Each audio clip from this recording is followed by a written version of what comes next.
Ever since the memory of my 5th birthday came back to me, I've been asking myself one question. Why would my grandma tell me such a messed up story?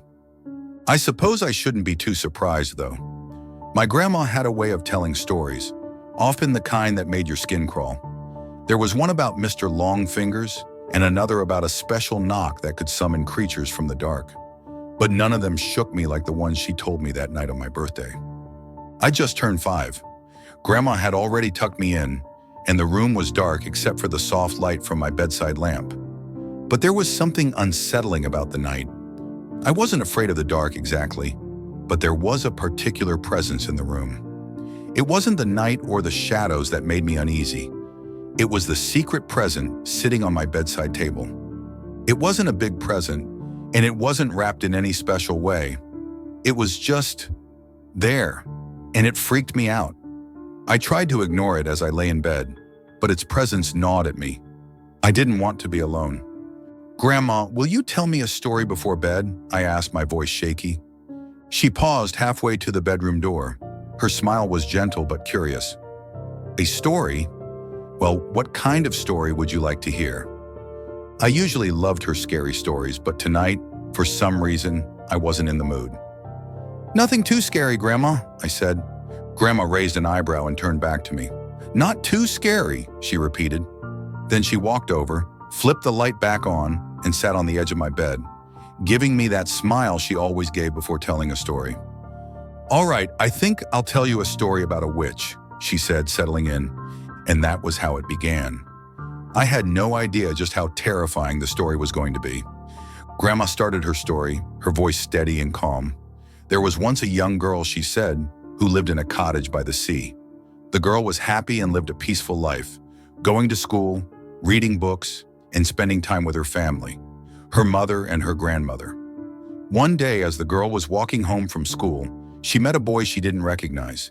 He wore the same uniform as her, but he was older and looked a little rough. He smiled and asked her where she was going. "Where are you off to?" he asked, flicking a cigarette. "I'm going home," the girl replied. The boy smiled and flicked the cigarette aside. "Before you go home, don't you want to see something cool?" The girl hesitated. Her mother had warned her about strangers, but the boy was wearing the same school uniform. Could he really be a stranger? He then told her he had a puppy to show her and invited her to his house. She loved dogs and thought maybe there was no harm in just taking a quick look at the puppy, so she followed him. They crossed a field and arrived at an old barn. It was getting late, but the girl was eager to see the puppy, even though she was starting to feel uneasy. She followed the boy into the barn. It was dark inside, and there was no sign of a puppy, but the boy led her deeper into the barn, and that's when things started to feel wrong.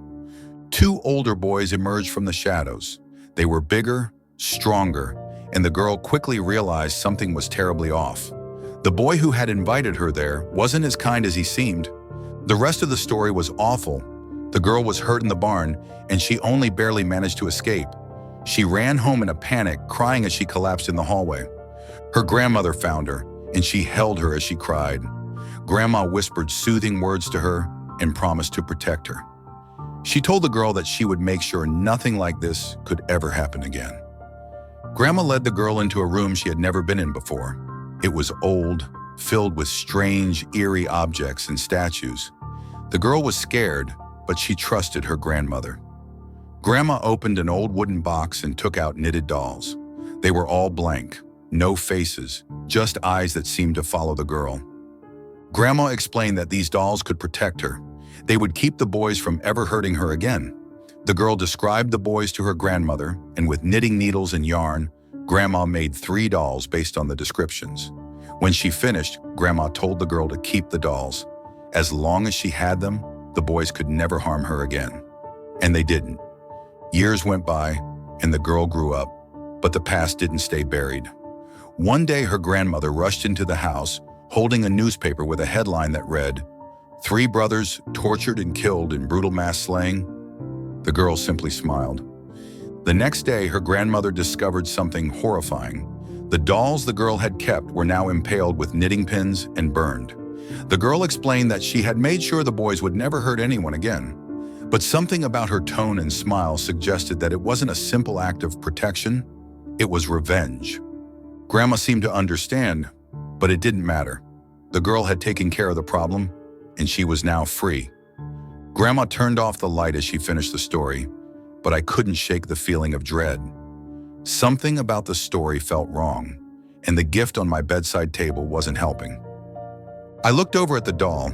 Its blank face, with the eyes that seemed to follow me, seemed to be waiting for something I didn't want to face. Before she left the room, Grandma whispered something that sent a shiver down my spine. "If you ever need it, the doll is always there for you." That's when I understood that the doll on my bedside table wasn't just a gift, it was a warning. And I was scared to know what it was truly capable of.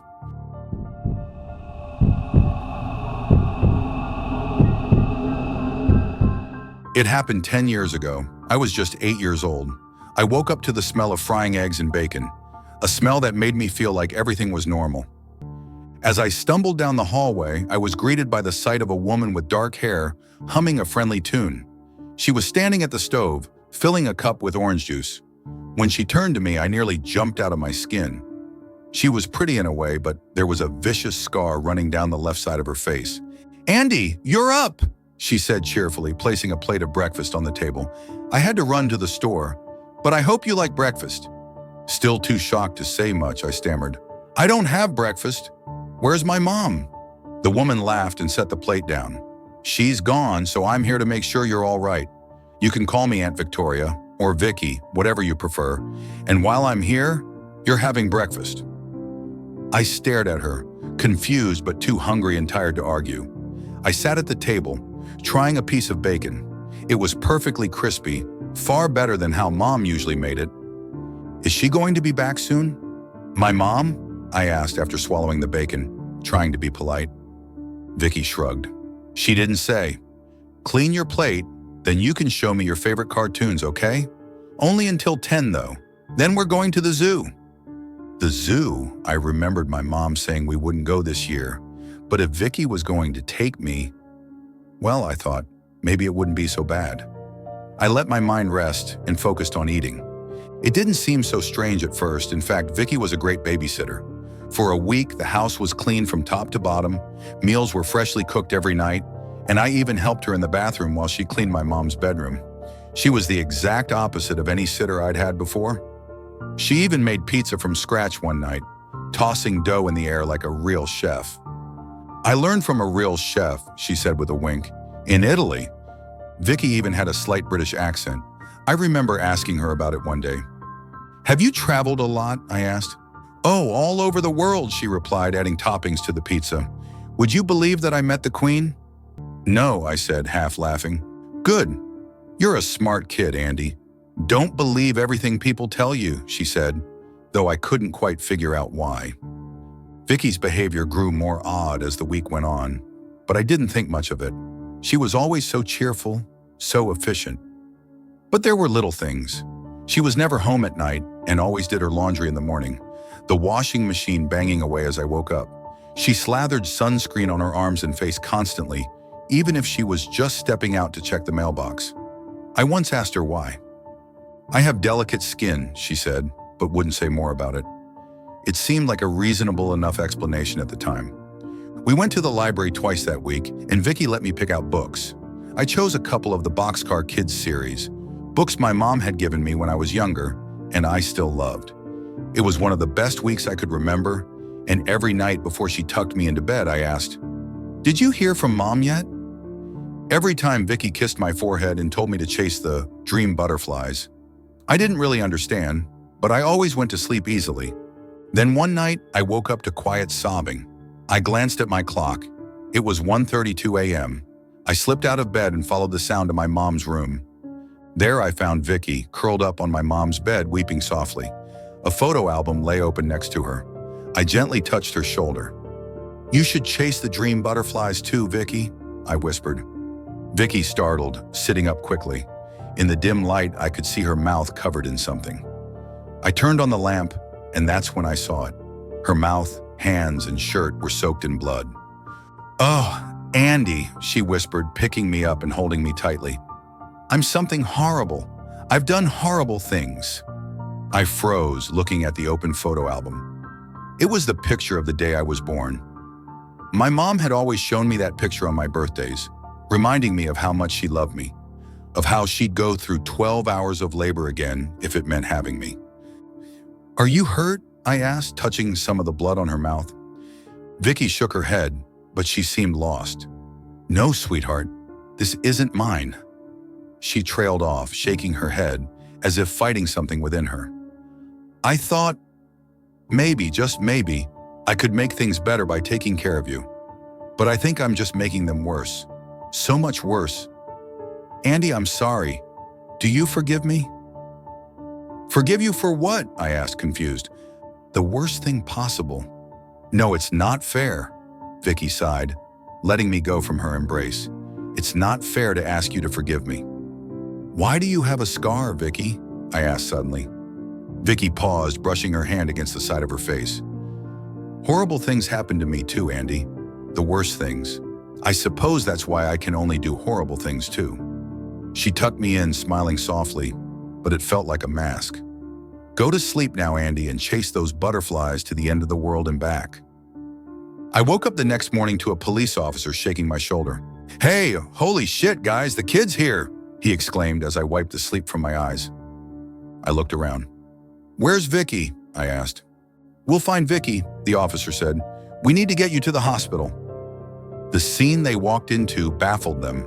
They expected a scared, hungry child, but instead they found me clean, dressed, and well-fed with the house tidied up.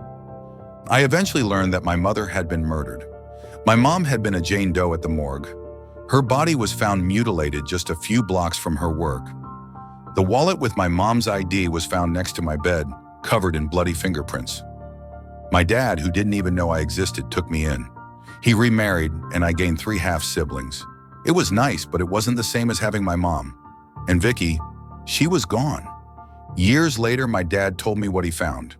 The police didn't rush into my mom's house because they found something odd. My mom's murderer had taken care of me, fed me, and kept me safe. I know what happened now, and I know it was Vicky. I don't know why she did what she did, but I forgive her. I have to. And I just hope I can one day find peace with that.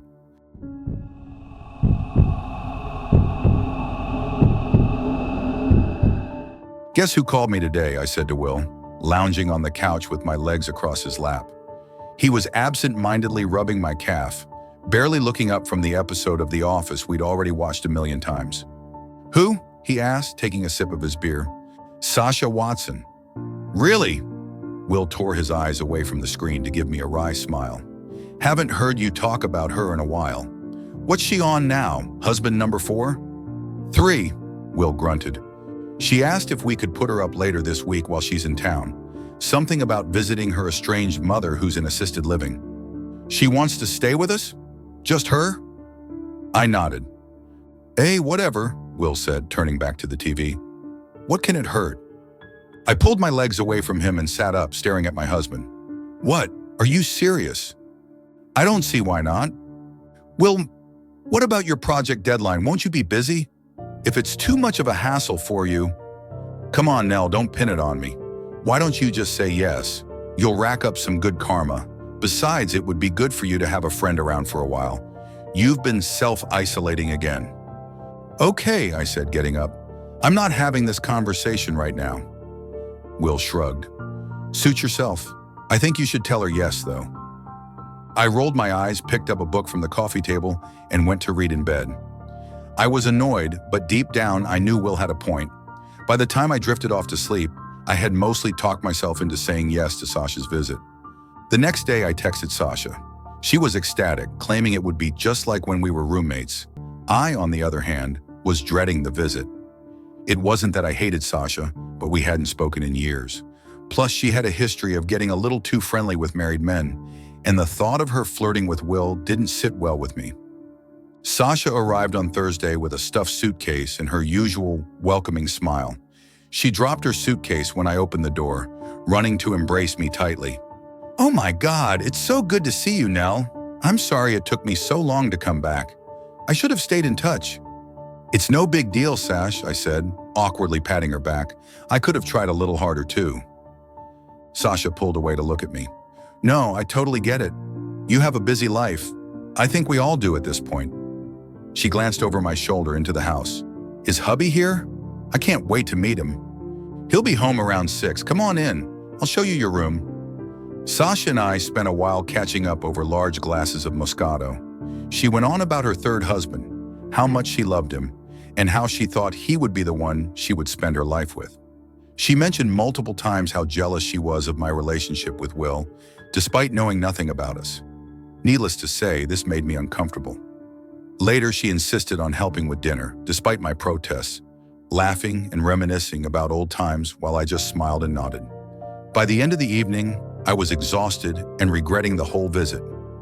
When Will came home, Sasha's enthusiasm only grew. Will had heard all my stories about Sasha, the failed marriages, the boyfriends, and her reckless history, and he was curious to meet her. Halfway through dinner, I lost my appetite and felt deep regret. You really caught a cute one, Nell, Sasha said, dabbing at her ruby-painted lips with a napkin. My Jeremy isn't nearly as cute as you, but what he lacks in looks, he makes up for in the bedroom. She winked at Will. I almost opened my mouth to tell her off, but Will raised an eyebrow at me, and I sighed. Will is a great guy, I said, moving my fork around my plate. Smart, sweet, and yeah, I guess he's pretty cute. Will and Sasha laughed, and the conversation continued. I did my best to grin and bear it. At least they seemed to be enjoying themselves. Friday was much the same. I spent some one-on-one time with Sasha, going to our old favorite restaurant for lunch and chatting over drinks. I don't know if it was the wine or just the familiarity, but I started to enjoy myself a little. I still remembered how manipulative Sasha could be, but she was undeniably fun to be around. But it didn't last. During after-dinner drinks, I noticed something odd. Will wasn't talking to Sasha as much. He wasn't asking questions, wasn't engaging, and I could catch him throwing strange glances her way. He seemed to mistrust her. Still, Sasha carried on, oblivious. But I noticed something was different. At the end of the night, I noticed Will's good night to Sasha was colder than usual. The next morning, Will kissed me on the forehead before heading off to the office. The big project deadline meant he had to work on Saturday. When I woke up a bit later, I found a piece of paper next to my pillow. I sat up and read the note scrawled in Will's handwriting. We need to talk later. Make sure you're not around Sasha.